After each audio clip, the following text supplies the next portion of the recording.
start it all over again? Yes, I did. I didn't know the other ones though. Cut the cameras. Dead ass. It's tea time, y'all.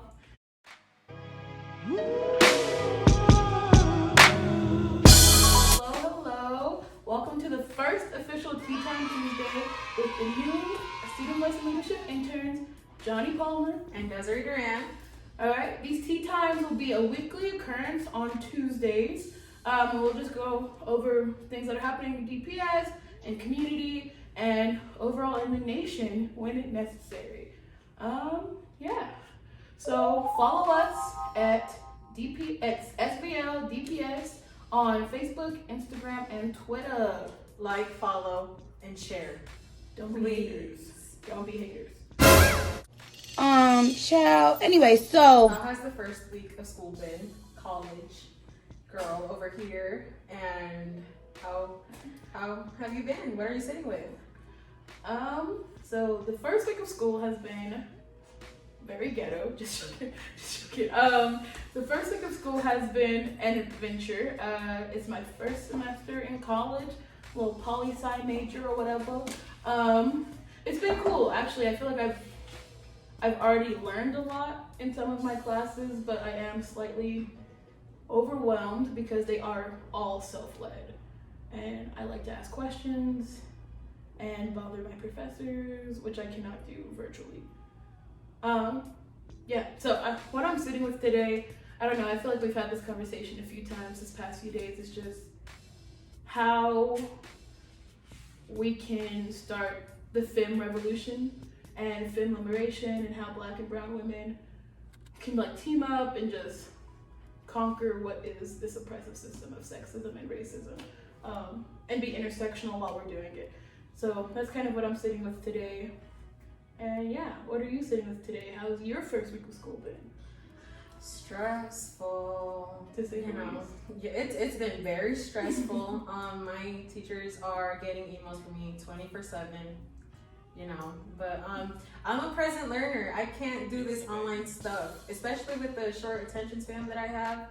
Staring at a screen is not it. So I'm also wondering how the students are. That's almost a perfect segue into today's topic, actually. So today, the topic of Tea Time Tuesday is going to be, what does authentic student voice looks like in and outside of the classroom? So yeah, what do you think? I mean, there's a lot to it. There's not just one aspect. I feel like it's a very broad thing. There's a lot of things that play into part, especially, leadership is different for everybody. Me and you are completely both different leaders, activists, and we take pride in that. Very much so. I would have to agree. I think that authentic student voice is not a one-way street.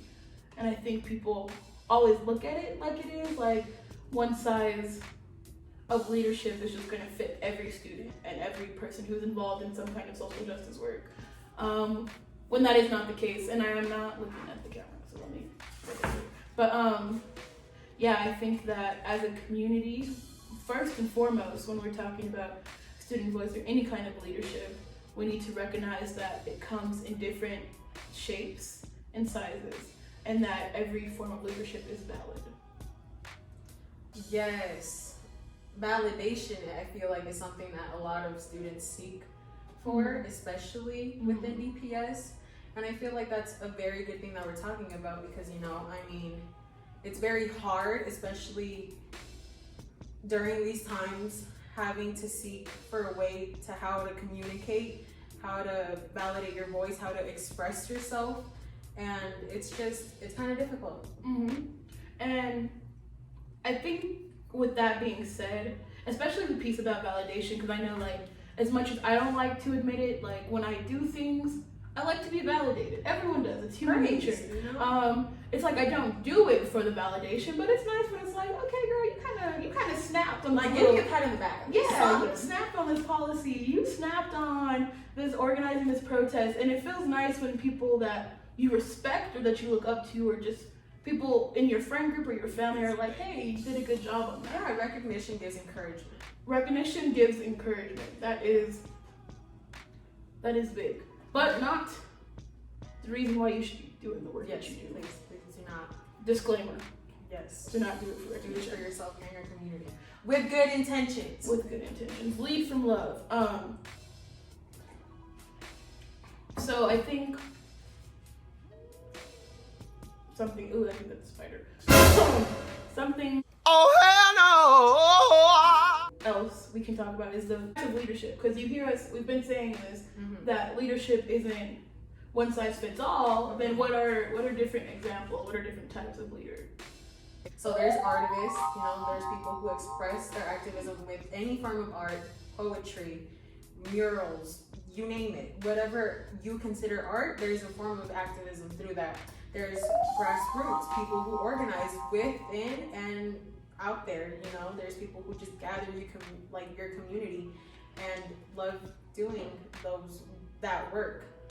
And then there's also within the institution, so that means healthcare, educational, within the government, those people who do that work within the system. And there's also people who try to operate outside of the system through a very community-driven type of activism, which we would like to call like self-defense, which is protecting community by any means necessary and showing up to community in very much a safety and security form of activism. So it's not necessarily like, you know what I mean, like very safety and security, very on the front lines kind of activism. And then there's the category that I think we fall into a little more, which is academia, and it's organizing through an educational institution, like organizing students or teachers or anything of that sort, and going on from there. But I do have to say that, so you can be someone who, like myself, I would say that I dawdle, is that the right word? I dawdle between... You dabble with each... I dabble, thank you, not dawdle. I dabble with like self-defense and kind of academia, but I'm trying to get more into the grassroots organizing as I kind of grow into my adulthood, because that's just kind of where I see my future more. But I think it's completely valid to be one of these things, to be all of these things, and to even be none of these things. So yes, so when we're looking at activism, the point we're trying to make is when you're looking at activism, that all forms of social justice work are valid. Exactly, you know, I have trouble speaking to audiences, and I'm trying to work myself to better in that area. I mean, I'm more of the academia and observant activist and leader, but always remember, a leader has one trait, and that's educating yourself to educate others. Gaining that knowledge is of no use when you're not spreading it out to others. So I think that's very important, especially because a lot of people fail to realize that, you know, like leaders make leaders. You can't leave people behind when you want people to follow you and join you. You have to include them. You have to educate them, whatever that means. However that is, you have to bring in people. Yeah, the corniest and truest leadership quote that I've ever heard is, be the leader that you would follow. Which is corny, but you know, but it's true. Like, it is, you know? Be the type of person that you see yourself following. Tangent over. How does this relate back to student voice? Like, how do these means of activism, or like this recognition of student activists, how does that relate to student voice? It's the school system being able to develop critical thinkers. And that's on period. There you go. That's the one. That's the one. Retweet, repost, share, highlight. I don't know what other social media lingo. But yes, I think that is exceptionally crucial in leadership work of any kind at any age, is being able to think critically and for yourself, which are kind of the same thing. But I feel like you can think critically about something, but still do what someone else tells you to do, regardless of the outcome of your critical thought. You know what I mean? And then there's thinking critically, and then, okay, I thought about this, and now in order to pay it forward, I'm going to do what I think is right in this situation. And I don't think that a lot of our students are necessarily taught that in an academic setting. You know what I mean? Because I think school does a good job of I don't want to say like brainwashing or like conditioning, but I think school does a good job of highlighting collectivism over individuality as students. You know what I mean? Yeah. And it's kind of hard to be a critical thinker in a collective rather than a critical thinking individual, if that makes sense. So yeah, you go.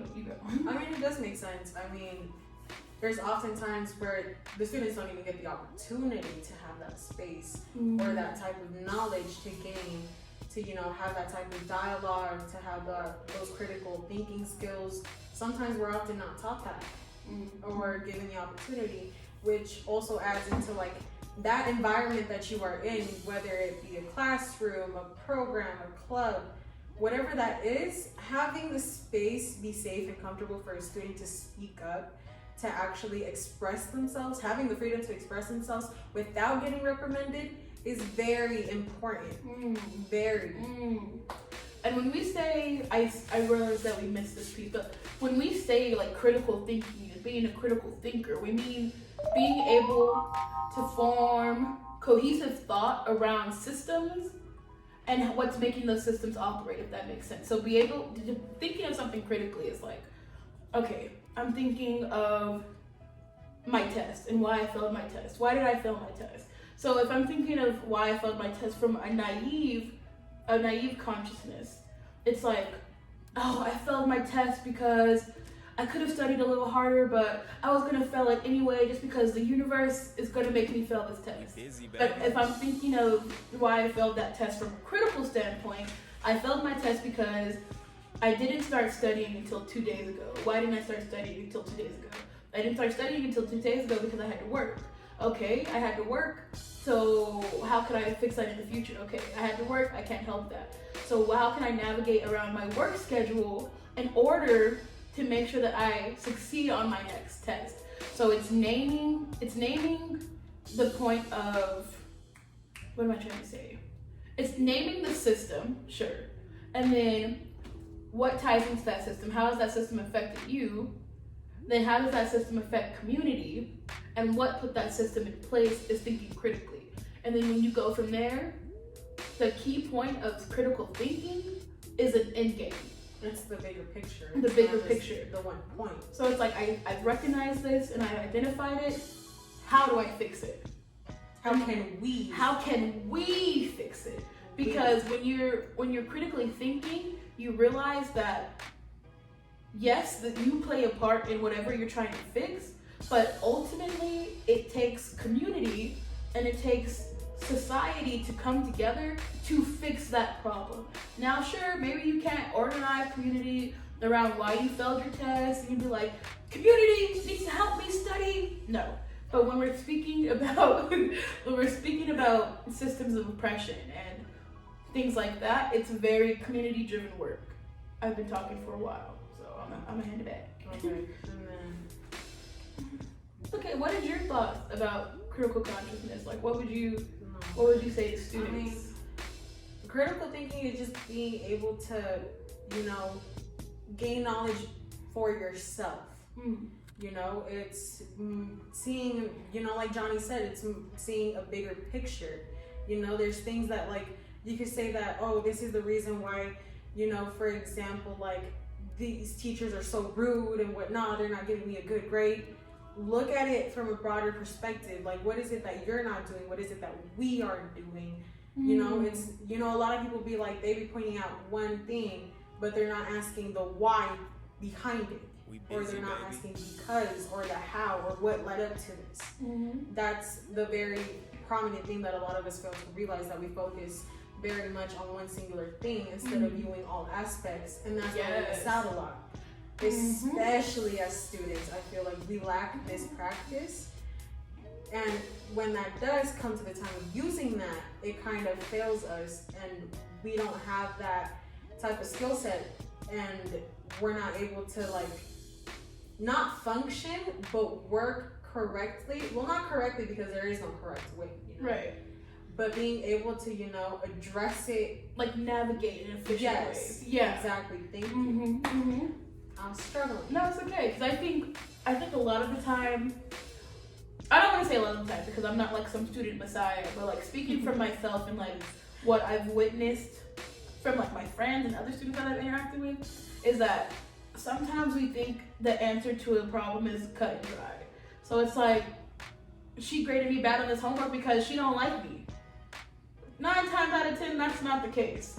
She graded me bad on this homework because I didn't try my hardest on this homework. Or when I am in class, I'm not listening. Or I'm never coming to class, period. And like there's situations and there's things that tie into every situation. Accountability. Accountability. You know, students, not just students actually, teachers too, admin, whoever's within the DPS system, accountability is one thing that we need to focus on. Mm-hmm. Students, if you know that like, hey, I got a bad grade, but I don't want to just stick with this, I'm not going to settle for it, why shouldn't we take it upon ourselves to go and reach out to the teachers? So oftentimes we just leave it at that. We think that, you know, because, for example, that we have a like bad teacher relationship, we're not going to be able to have that communication part, which is difficult because a lot of people think that it's a teacher thing, that they're responsible for that partnership. Mm-hmm. Which I mean, in some ways, is true. Mm-hmm. Like it's a two-way street. Yes. The phone goes 2 ways, baby. So it's like I can be a teacher and I can be like, oh, I want to get to know Desiree so bad. Like, I know Desiree is an amazing student and I know she's into what I'm into. So I'm going to try my best to reach out to Desiree and become Desiree's friend. But if Desiree don't want to, if Desiree ain't kicking in with Miss Palmer and she's like, Miss Palmer kind of weird. I have to put in that effort too, you know? Mm-hmm. I mean, you can't expect something when you don't get it. Or even if the situation is different, like, I'm like, oh, I love Desiree, like, I want Desiree to be in this club I'm hosting, and then Desiree's like, oh, I love Miss Palmer, she's so cool, like, blah, blah, blah, but I'm never gonna speak to her. Right. Because I'm anxious, which is valid. You know, which is valid, but I think as students, we need to start, especially as high school students, we need to start stepping out of our boxes of comfort sometimes. And it helps you grow. It really, really does. And I am a personal testament to that it's okay to be uncomfortable in situations. Mm-hmm. And it's okay to not be 100% sure what you're getting yourself into. But sometimes that step that you're afraid to take is the one. Yeah, is the right one. Exactly. And that's the move that's going to set you on your path to forever. You know what I mean? And like that happened with me, with y'all. Like I was like, I'm not too sure. Being comfortable is not going to help you grow. And we've learned that, you know, sometimes there's times where you have to like put yourself in a situation that you may not feel comfortable with, don't want to do or anything like that, but it's, you know, it's up to you. Being able to take that step, 100%. Taking responsibility, accountability, you know, being honest with yourself too. Don't do it because you're forced to or because you have that expectation. No, do it at your own pace because this is how you're going to grow on your own time, not because of anybody else. And I mean, you're right. It is a two-way street. You know, you can't really. How am I going to ask her? Like, if she was my teacher, like, how am I going to go up to her and be like, Miss Palmer, can I have an A? Because you gave me a C and I don't think that's right.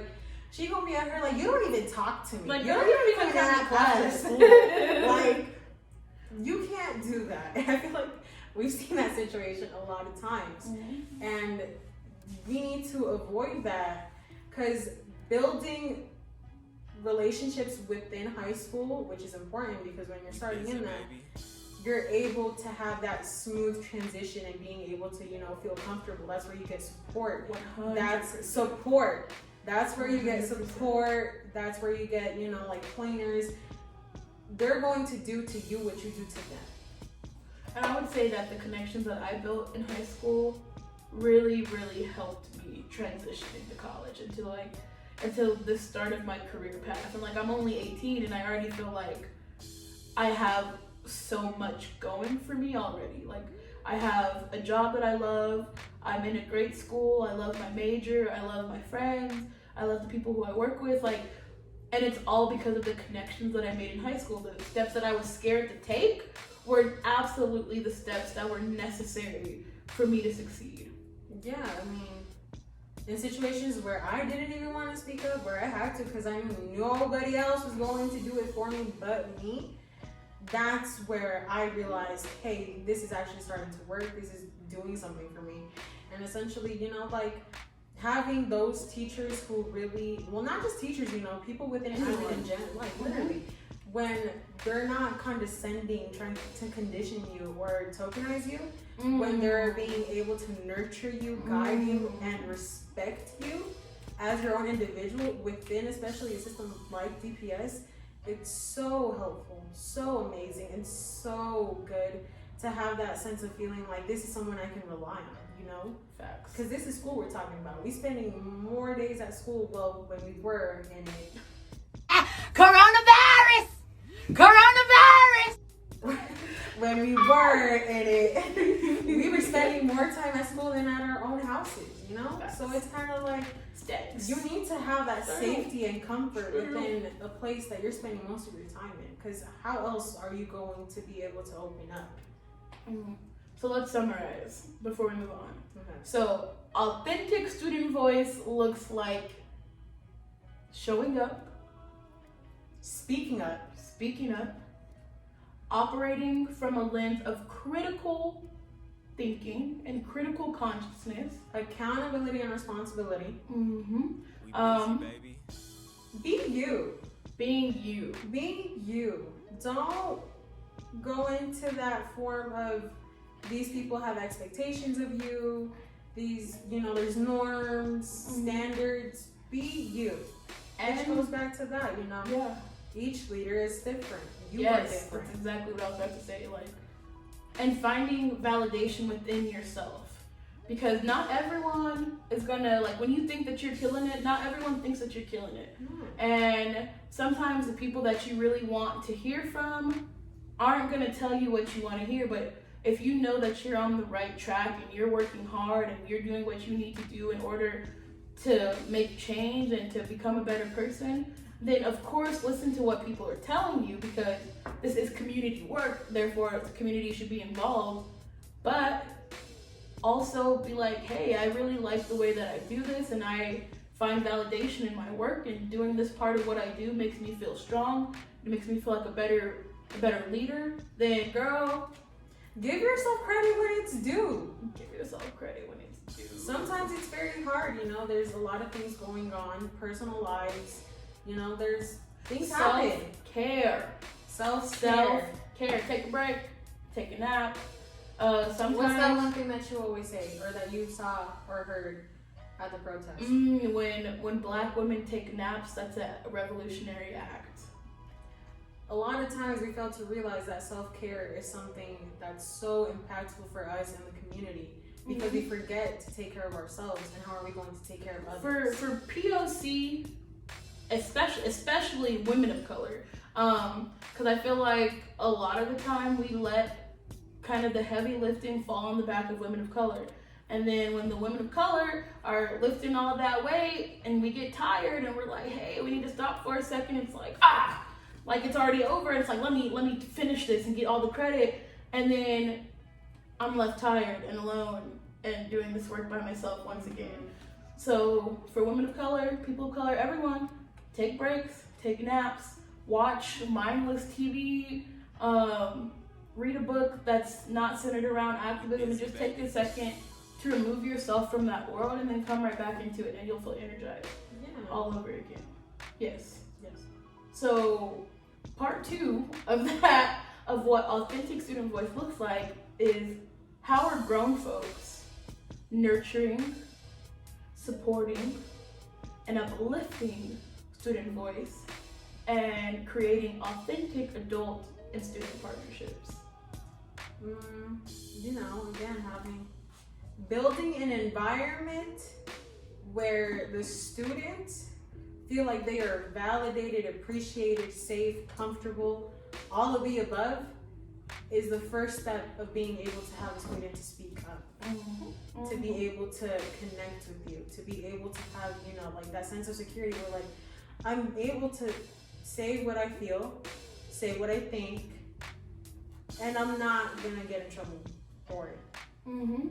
And I think sometimes that's easier said than done. You know what I mean? Like I understand. I don't understand, but I can imagine that being a teacher with 150 students is difficult, to say the least. Like, it is something that you have to work at, is building a relationship with your students. But I think as someone who has just left high school, in like the traditional educational track, teachers that like stick out in my mind were teachers that made a point to introduce themselves at the door every day, or teachers who made a point to make the learning relevant to our lives, and teachers who made a point to communicate with me outside of my classroom. And people who made the effort that stood out. Yeah, so it wasn't just like, oh, I see you in third period, I'm only going to speak to Desiree in third period, and never when I see her in the halls, but like, oh, I'm walking down the hall, I see Desiree, hey Desiree, you have a second to talk for a moment. How was your day today? How was your day today? A simple Easy, hi. a simple hello, acknowledge me. Yes. And then it's like, okay. Students see that. Students see that. Students definitely can tell and feel how anybody within admin is acting towards them. Admin, teachers, all of that. You know? Yeah, so I think the first step of nurturing, not nurturing, but creating an adult and student partnership is making sure that you come off as someone that a student can come to. And we realize like teachers are humans too, admin are humans too, so there's gonna be days where it's like, I just wanna go to work today, I'm tired, I need to teach this class. Everybody be having days. I'm gonna throw on this movie and I'm just gonna get this work done. And these kids gonna do what these kids do. You're human. Do what you gotta do. But at the same time, make sure that we're making time to speak to our students and to create engaging lesson plans and things like that.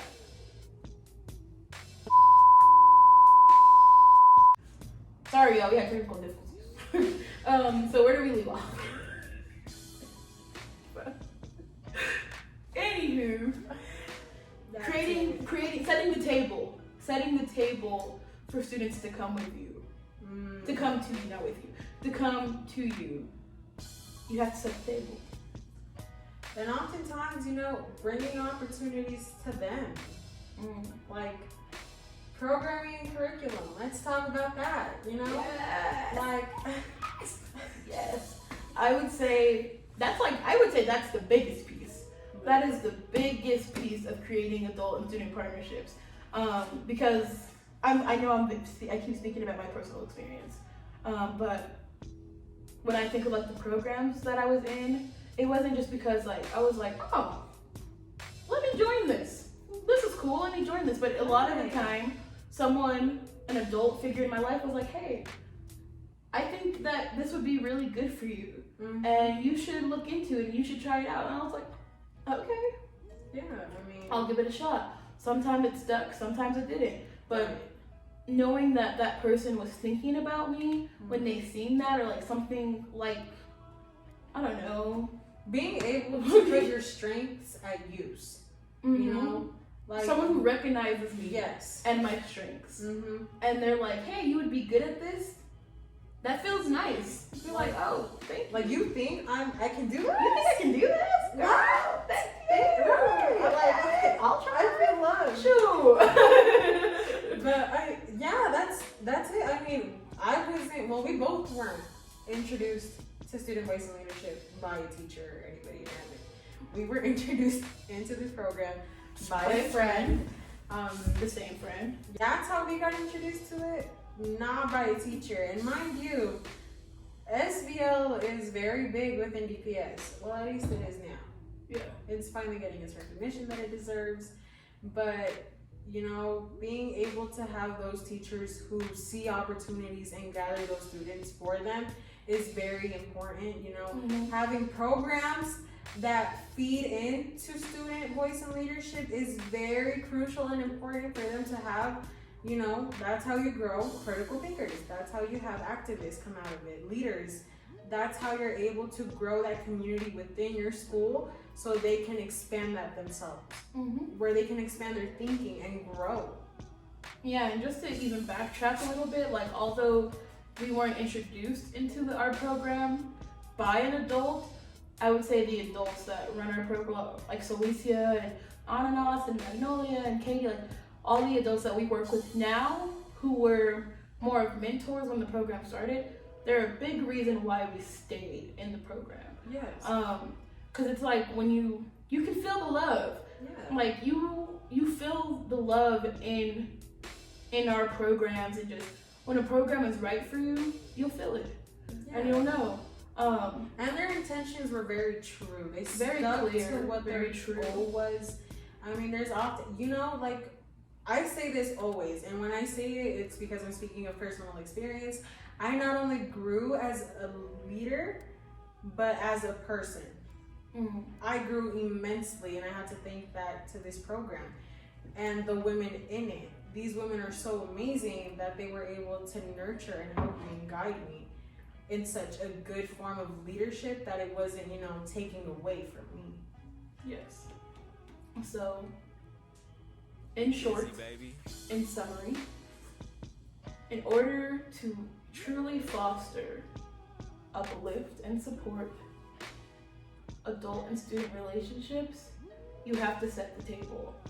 And you have to make sure that students realize that you're more than a teacher, or more than their boss, or more than whoever, but you're someone who's going to show up in their lives and help support them through their journey. Number 2, there needs to be programs, and I think this is going more towards like admin and community leaders.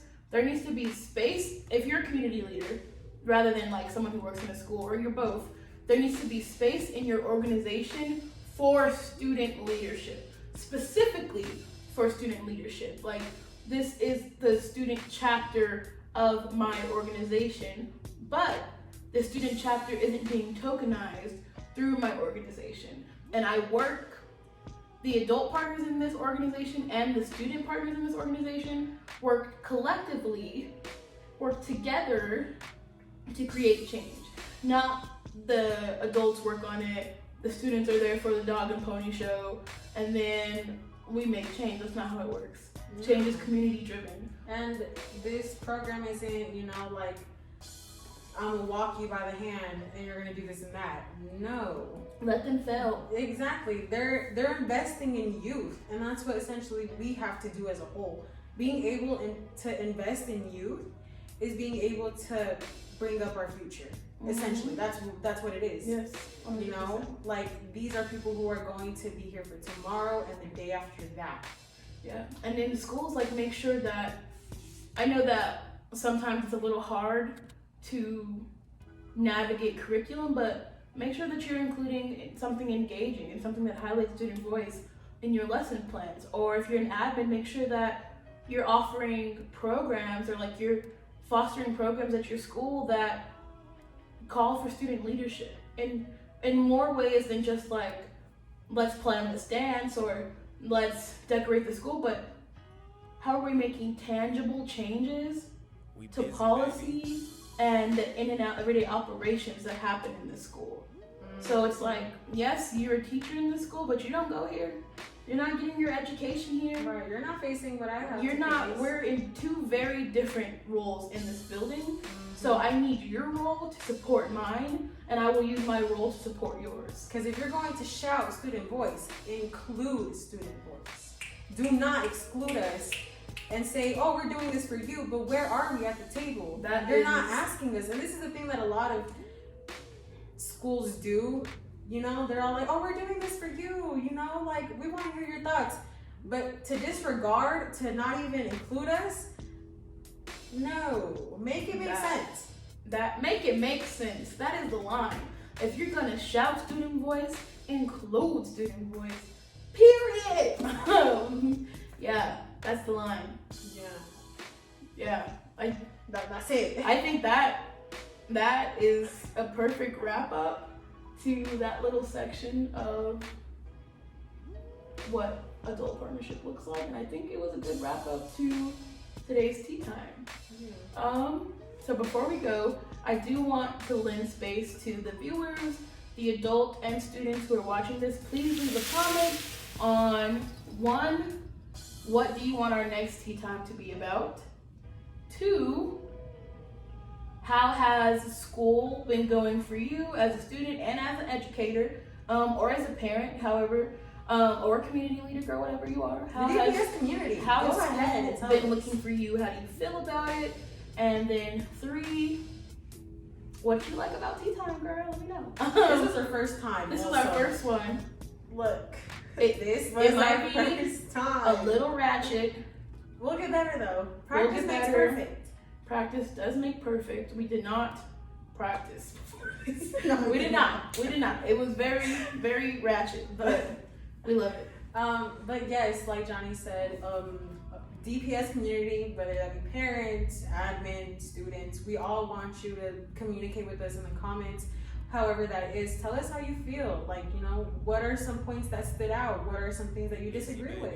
Yes, please tell us things that you disagree with. We want honest communication so we can see you and you see us. Yes, and I would especially like to send this to teachers because clearly we're not teachers, nor have we ever been, maybe one day. But I do want to know the teacher perspective on authentic student voice and how does that look to you? Or how would you even approach a student-teacher relationship? Yes, 100%. Okay, so that's the tea, y'all. Peace. Remember to follow us at SBLDPS on Facebook, Twitter, and Instagram. Once again, I am Johnny Palmer. And Desiree Duran. Have a good one, y'all.